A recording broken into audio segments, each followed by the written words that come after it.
2012 Chevy Sonic LT front wheel drive. Customer states replace oil pan. Let's check it out.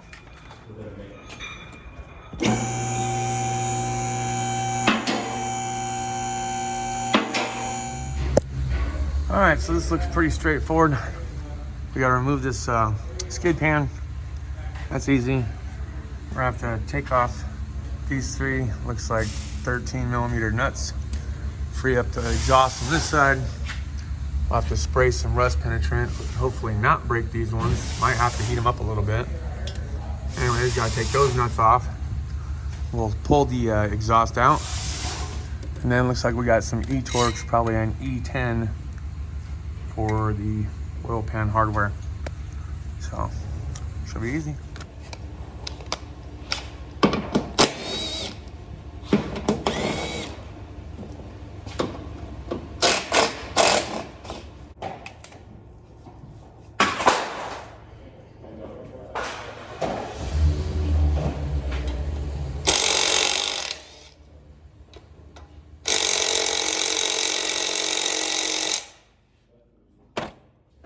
Oh, we got one. Subway freight cart. This is a freaking bee's knees. I'm telling you. I'll show you guys later.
People say the Matco 88 ain't no good.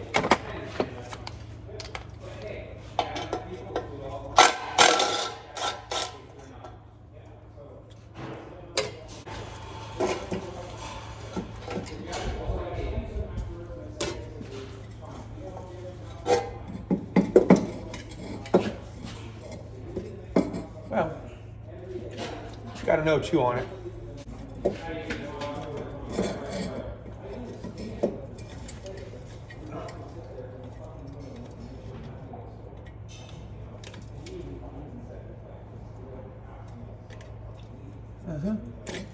You aren't gonna get the best of me, motherfucker. Alright. It's a pinchy one. There's no safety lock. But if you can get a tip of a 90-degree pick on the back side of it, you can free it up, slide right out. If you're having problems with it. Okay. We are gonna have to go back up top. There's a dipstick tube right here. And I'm sure a little bit higher than that is a 10mm, bolt to the side of the head or the block. So let's undo that. But first we're gonna drain the oil.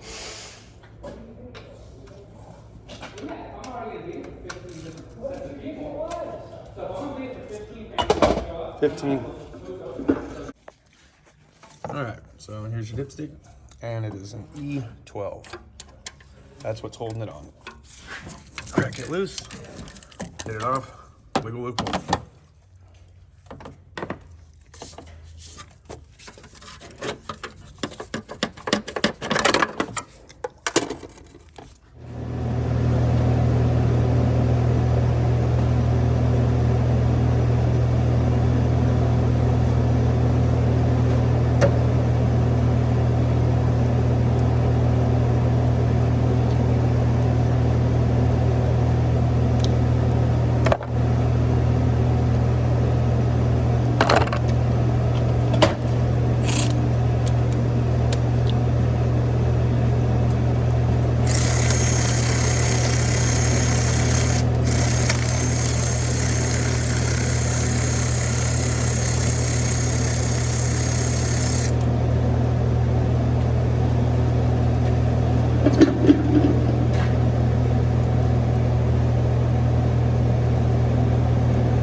there's a stupid shield right here. Goes around the CD axle. I'm gonna have to take another bell housing bolt off. See if I got enough room with this ratchet.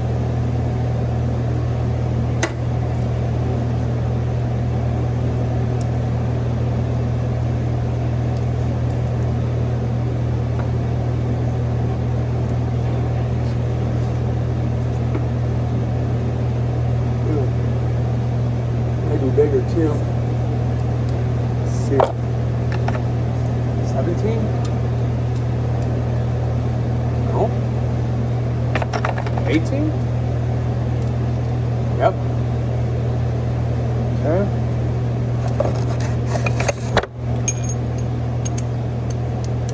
Six-inch extension, 5-inch.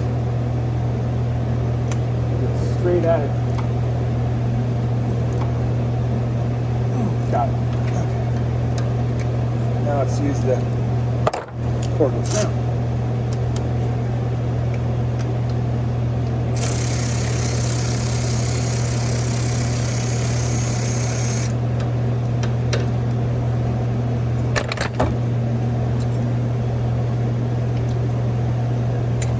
Alright. Loops around like this. CV axles here, oil pans here. Engine block here. Just slide it out. Okay, so we should be good at that. With that. Looks like everything from here should be E10s. Which are already set up for. We might have to give it some love taps with a soft dead love.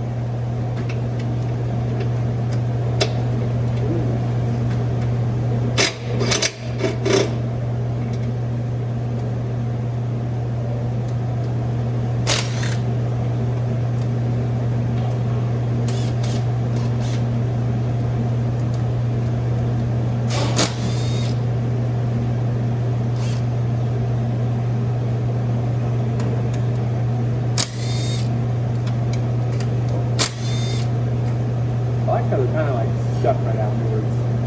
You just reach up and hold down. I'm going to dump everything in one tray. It's too easy to see what you need to do. You don't really need to organize these. You can just throw them all in one tray.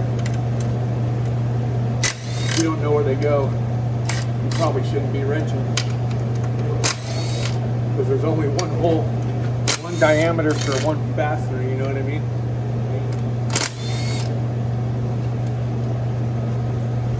That's a memory game too, though. I mean, let's be honest, right? Woo, that one.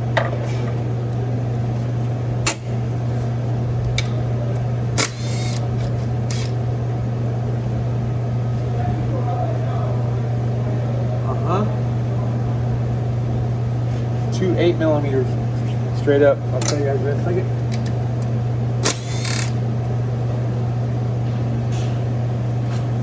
I have to switch to 1/4 inch.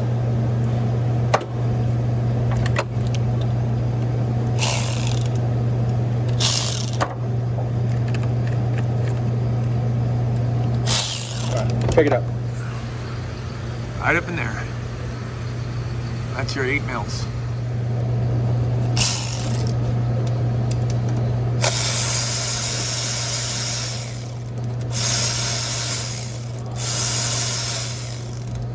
I have to use a magnet.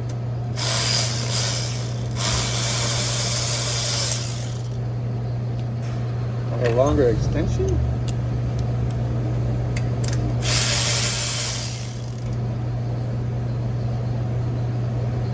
No, it'd come in handy right about now.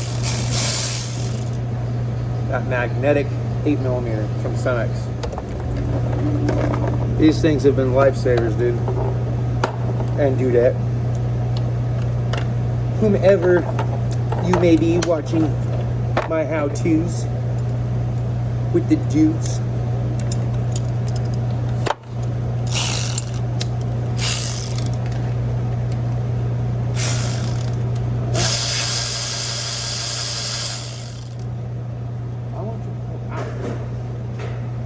That one's out.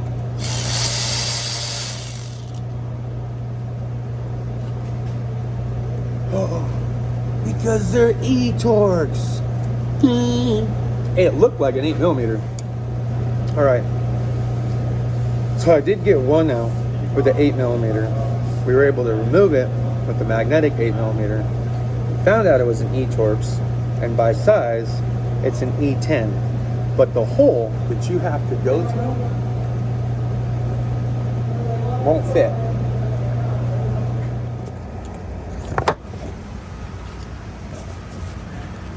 So if you look, E10 3/8 drive, that's what I've got. And we stop right here. Which means you need an E10 1/4" drive, which our Capri kit did not come with. All right, so here's the Capri set. E8 is the 1/4". I've got that in the drawer. And then it goes to E10, which is in 3/8. So what we're gonna try to use, I have these 1/4" drive reverse spline Matco sockets in 8mm, and it did fit, so we're gonna try it out.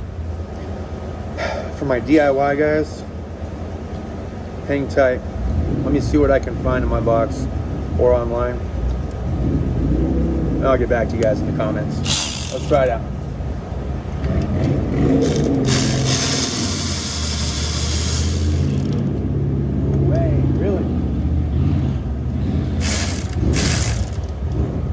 Won't go. No go. Okay, one more random thought. I did buy these E Torx in deep for a Corvette distributor. I'm not sure if I have them still. I did have an E8 in the deep gear wrench. I forgot I bought that. That was for that Chevy distributor. Okay, we're not stuck now. Come on, baby. Get on here.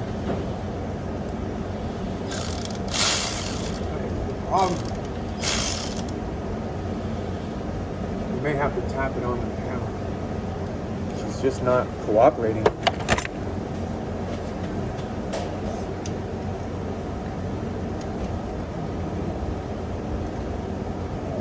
E10. It's an E10, not an E8. Shit. Man, that threw me off because 8mm spline drive fit it, but we needed an E10 if we were using an E Torx. I have one. This is the biggest that went up to in that deep set.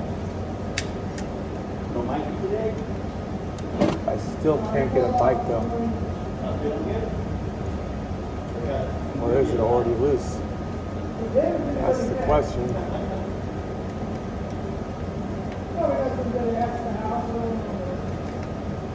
I feel like it's loose.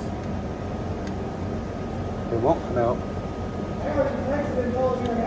It will not come out. I need to magnetize this thing. I need some kind of pull on it. Change the polarity. Come on, man.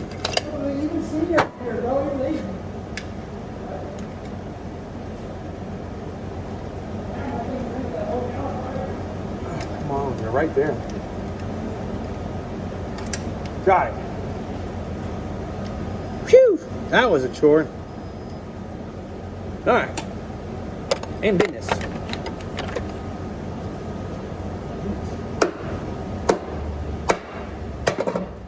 Got it.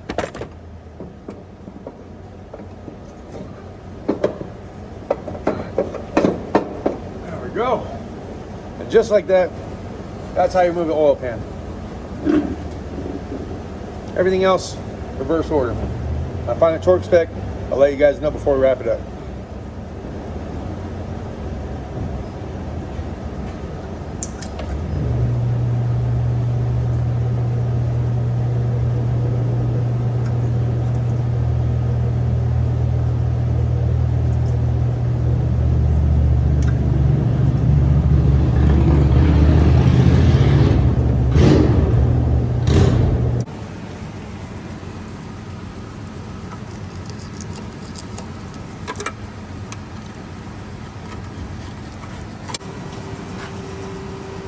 Always use the right stuff, because you'd hate to be the guy that used the wrong stuff.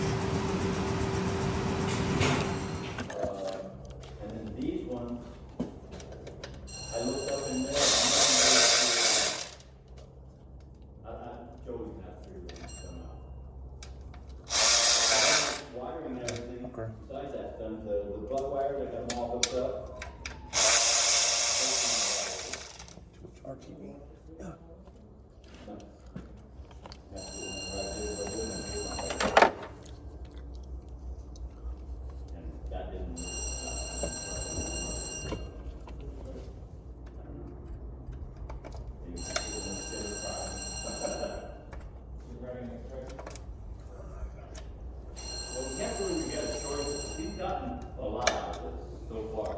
I thought he was. And what? I don't remember. Working on that motor. I thought he had a couple of different things going on. I don't know.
Might be a canister style filter.